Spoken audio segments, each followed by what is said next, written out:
Welcome to the Kim B. Davis Show. Here we'll talk to the leaders in technology, culture, business, and the arts. We'll cover politics, advocacy, motherhood, writing, mental health, and mostly we'll focus on hope.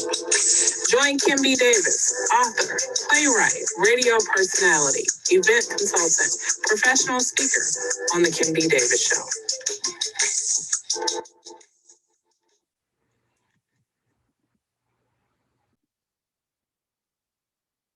Good evening and welcome to the Kim B. Davis Show. I'm your host, Kim B. Davis, and this evening we have a special treat, and I mean special treat.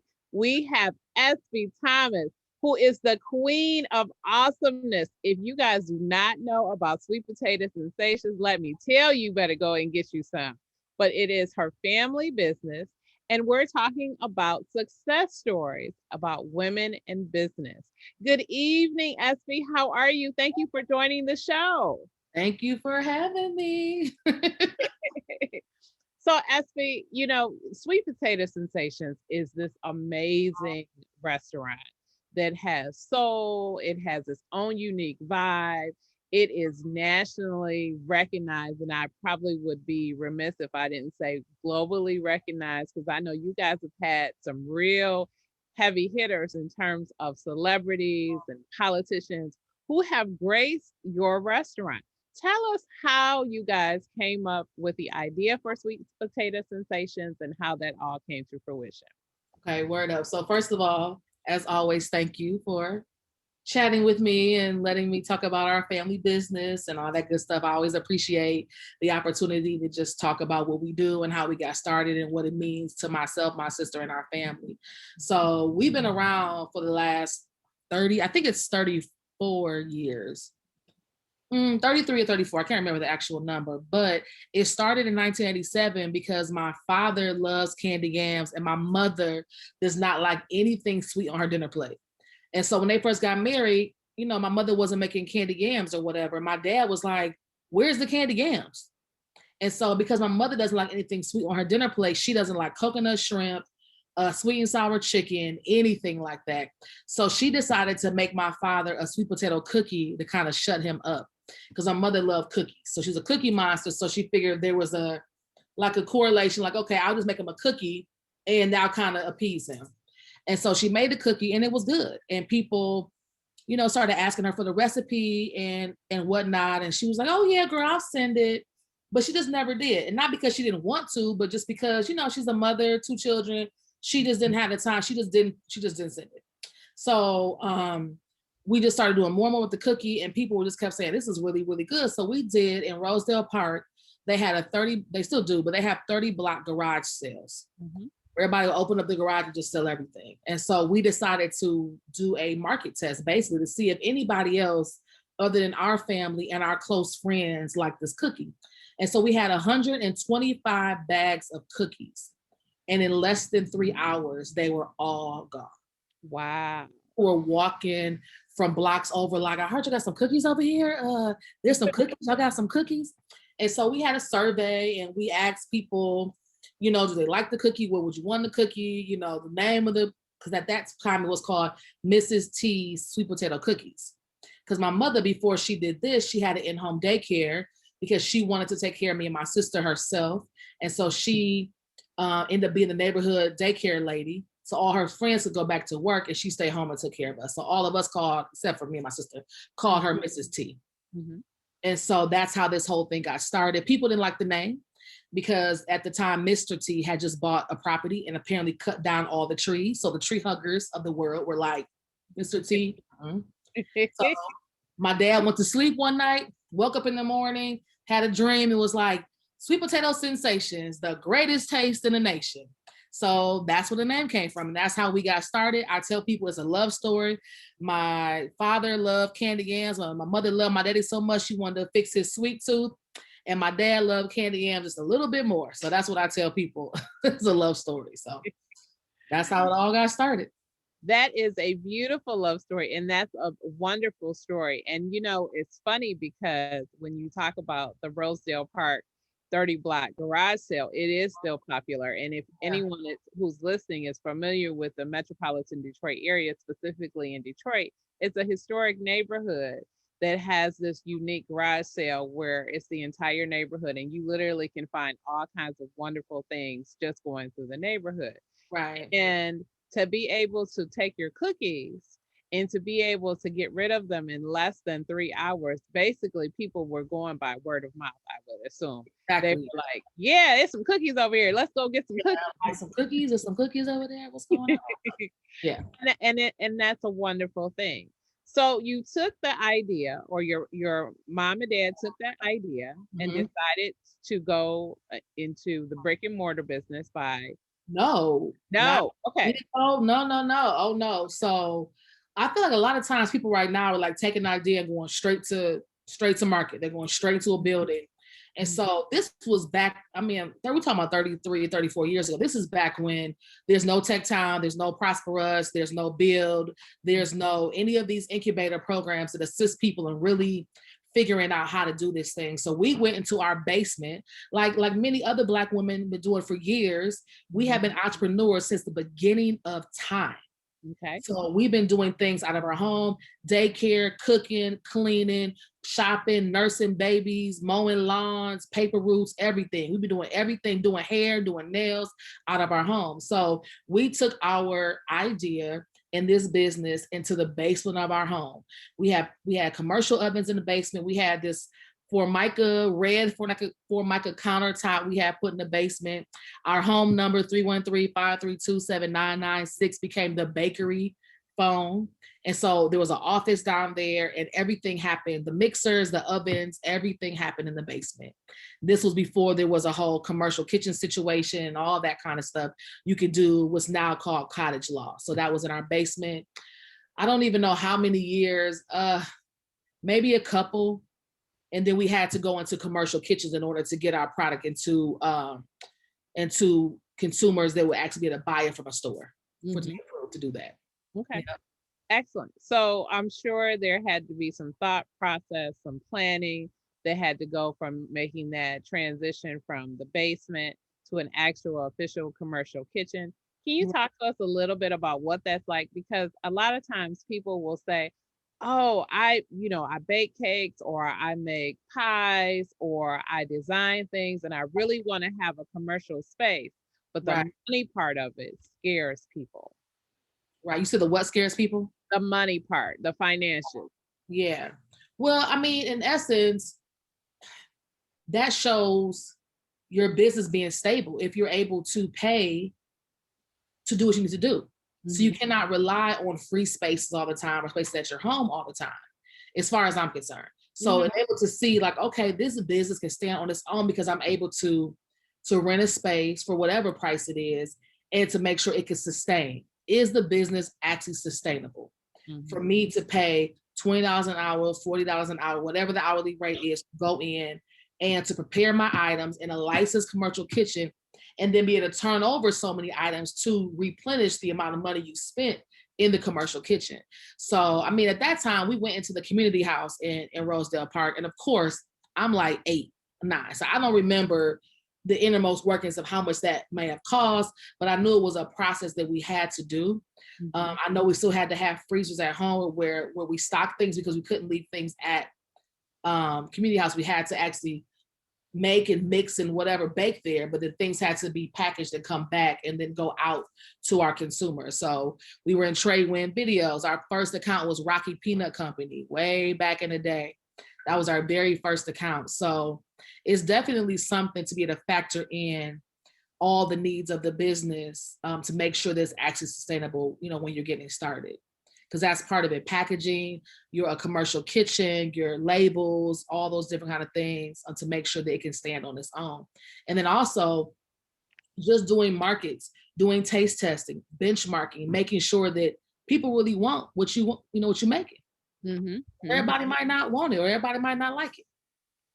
And so, and that's a good point. So what do you do when you find an audience that does not like what you are producing? What advice would you tell somebody? Because a lot of people will get discouraged and say, oh, but people didn't like it.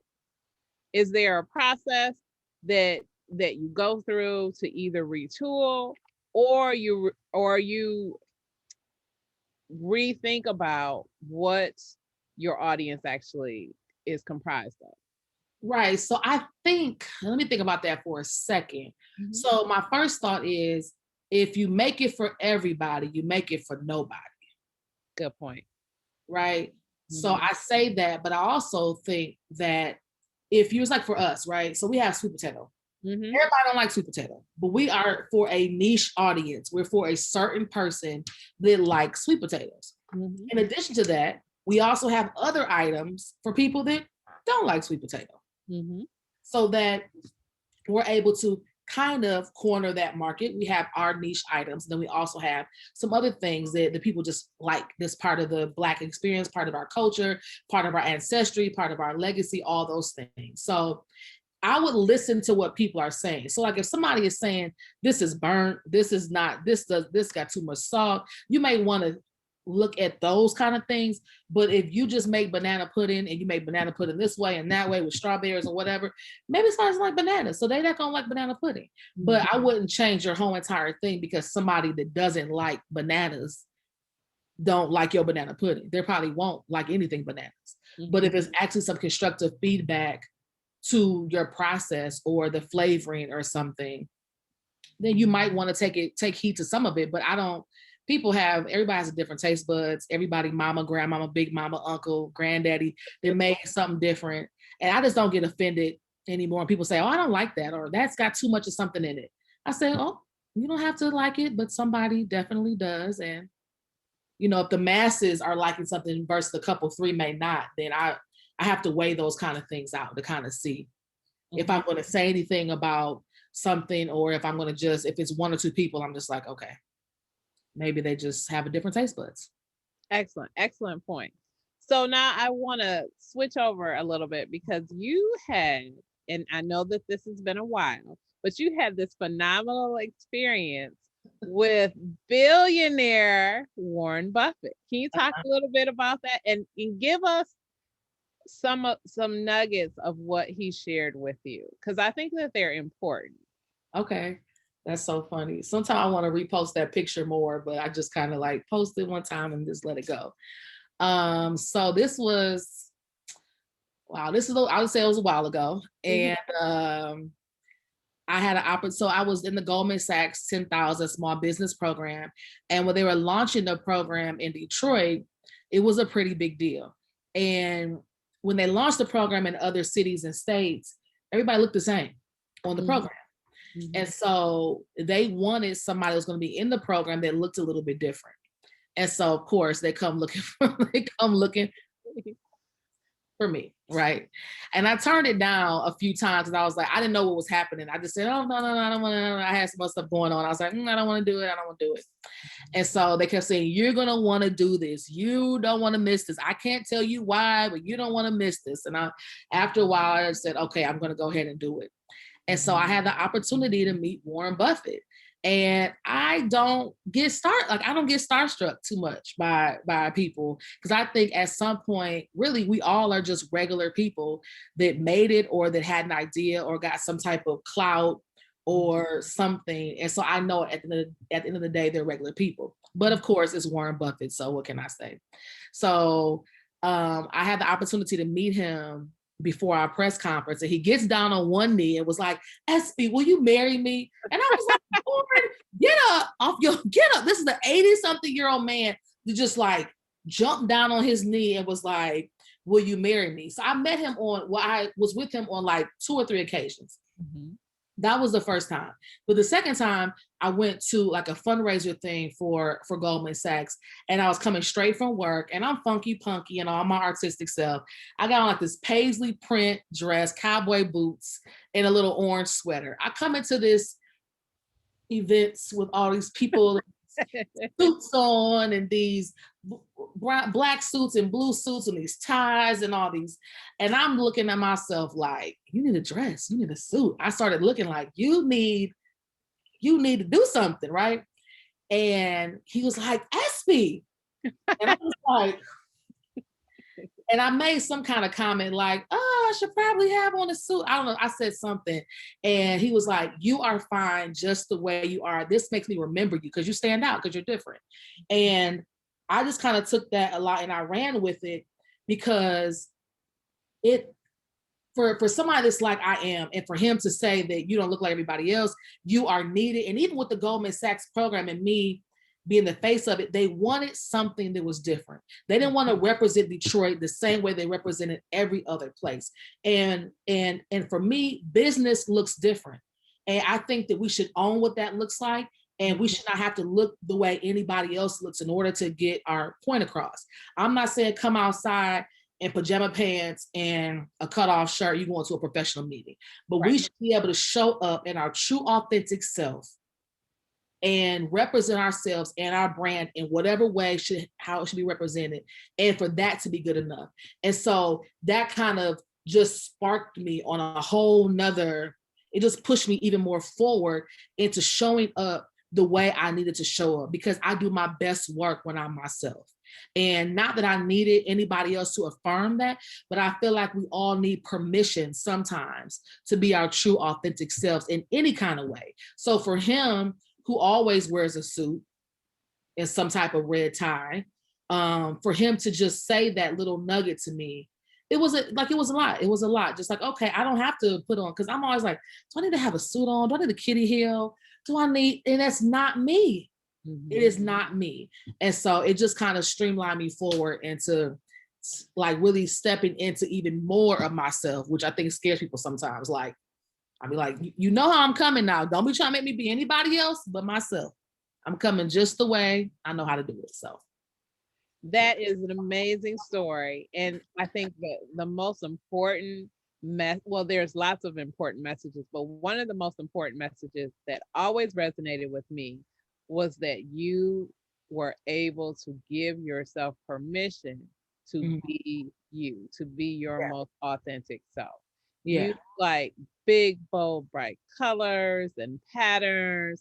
And it is wonderful. And oftentimes when we go into corporations or business culture, we see people, like you said, in black suits, gray suits, blue suits, and everybody looks the same and everyone talks the same. And for those that don't have those background experiences, sometimes it can be overwhelming and it can be intimidating where people don't want to move forward. So I applaud you for being able to lead the charge on that. So as part of this dynamo family business, for people, specifically women that want to open up a business, what is advice that you would give them, or what are some things that they need to pay attention to? Oh, I probably would say several things. The first thing, I kind of always say this, and I'll say it here too, is passion over profit. And I think that a lot of people get into business thinking they're going to be millionaires overnight. Like, I have this idea, and tomorrow, because of social media and TikTok and Instagram, and tomorrow I'm going to sell out. I'm selling out, whatever.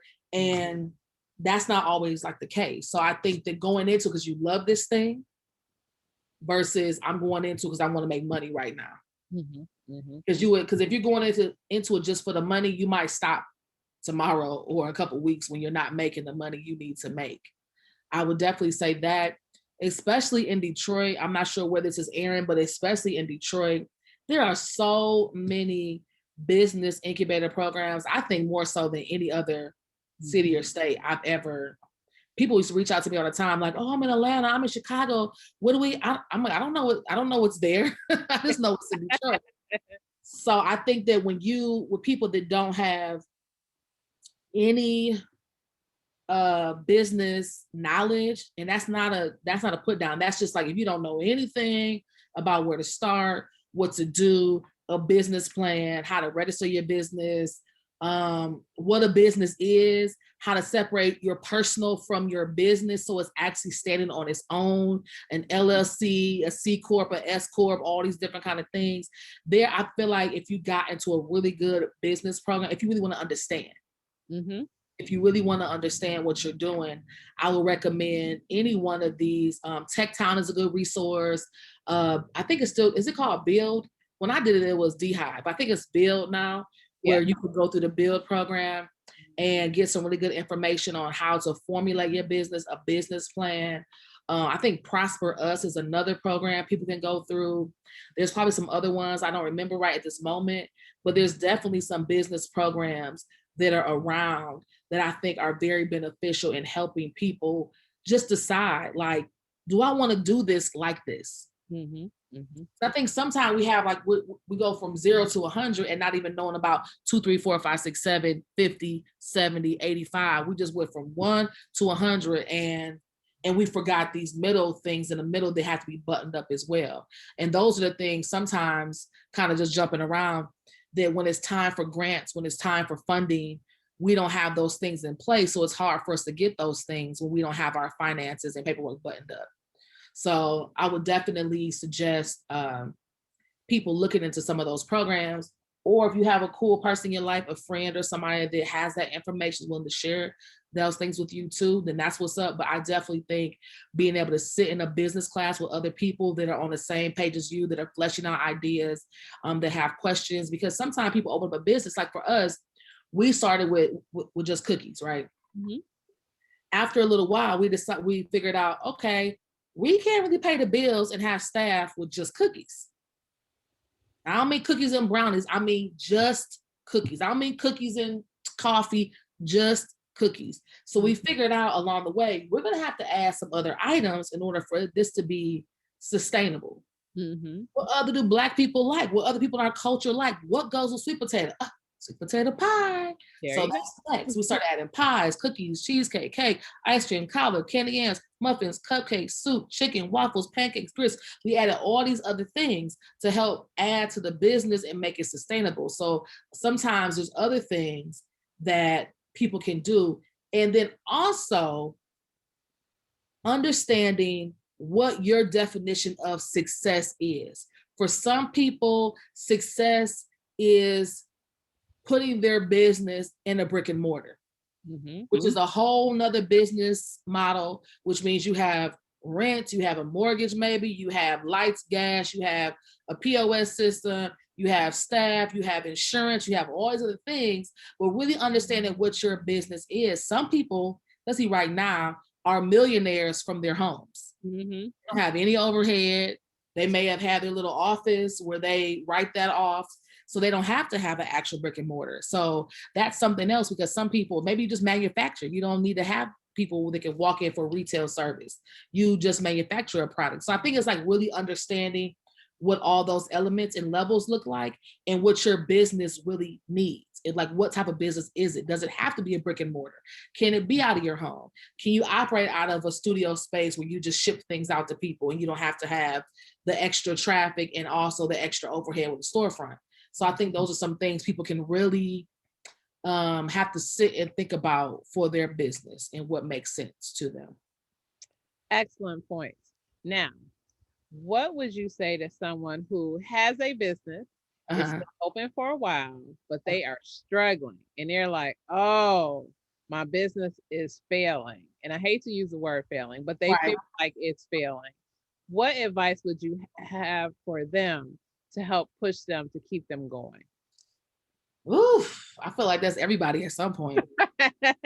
Well, okay, so feels like that's, I mean, it feels like, I feel like that a lot of times, especially during this pandemic, it's like, you know, when it's getting hard to find people to work, and when it's just like, you feel like, what is going on?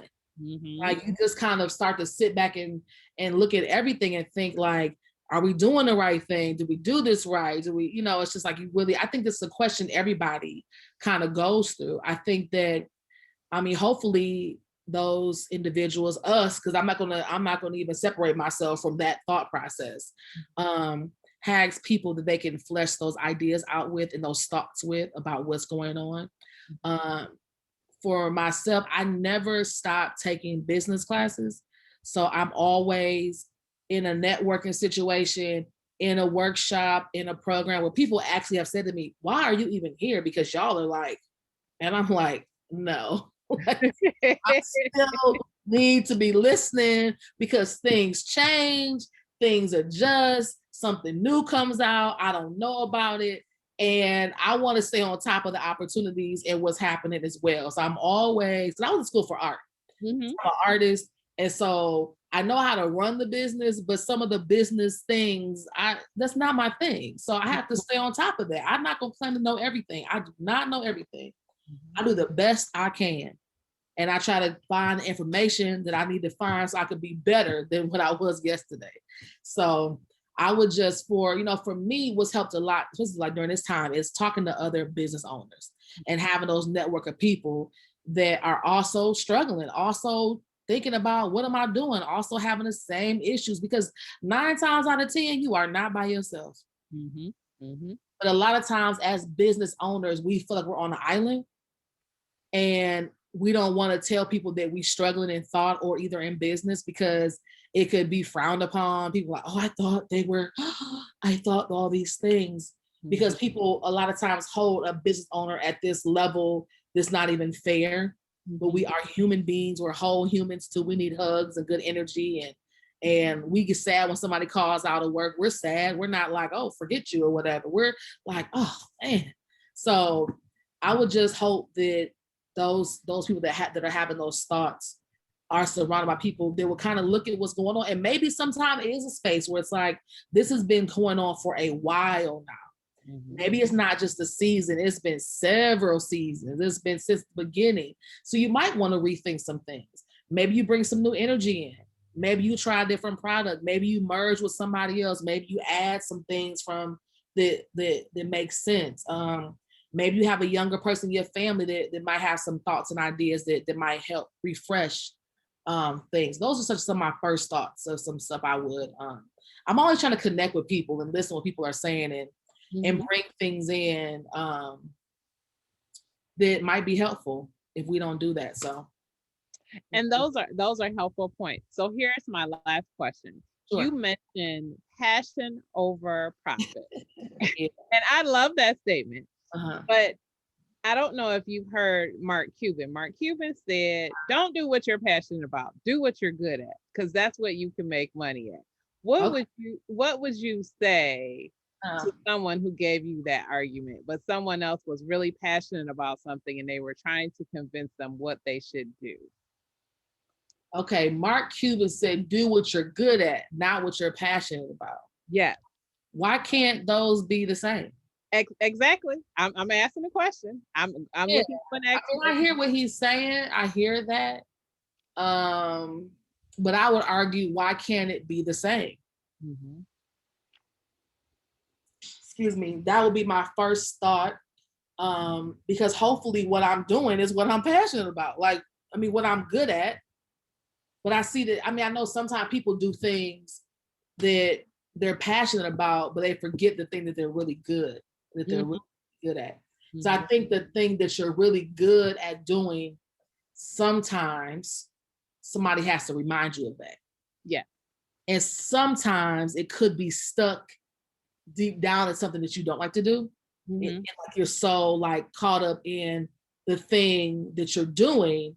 It's like, let's say you work at a job that you hate, right? But the thing you're doing is what you are really good at, but you don't like doing it there. Right. So you kind of couple all that together and just throw that out the window, not thinking that I like to do this thing. So let's separate the thing from the job or the thing from the career or whatever, and just do that thing differently.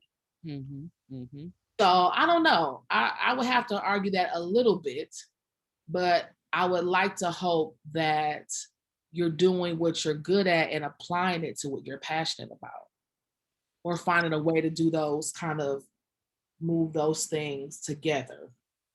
It's a little tricky, but I mean, I get it, but I mean, he's a gazillionaire, so it's easy to say things like that. Like, yeah, do what you're, it's like, it's funny when people tell people to do what they're, but that do part is interesting because I think people need an outline on how to do that. It seems really simple sometimes. Say, oh, just do it. But what is, for some people, myself included, it's like, well, what is that? I need the steps. So what I do first, because I know how to do the thing, but to do the thing in this way, I need like these, I need to follow these steps. So yeah, Mhm. I would, yeah. I mean, I get it, but I guess when I say that too, I mean, people that I want you just not to start something that you're just looking at the money. Cause I think that right now, like I said before, with social media, we Mhm. just get caught up on instant famous. Mhm. We forget, like, do I really like what I'm doing? Mhm. Mhm. Is it sustainable? I don't know if that's where our thoughts are right now, which is, it's okay. I think it's all part of where we are in the world and everything like that. But yeah, it's definitely different. Excellent. I knew I came to the right person to ask that question. Thank you, Espy, for coming on the Kim B. Davis Show. Now tell us how we can get a slice of that sweet potato pie. And let me tell you guys, everything at Sweet Potato Sensations is delicious. Chicken Thank you. waffle, man. Sweet potato pie, man. It is all. Wait, what's the black eyed peas and the green? Soup, yeah. Yes, that is delicious. Just let me tell you. Let me tell you, it's all good.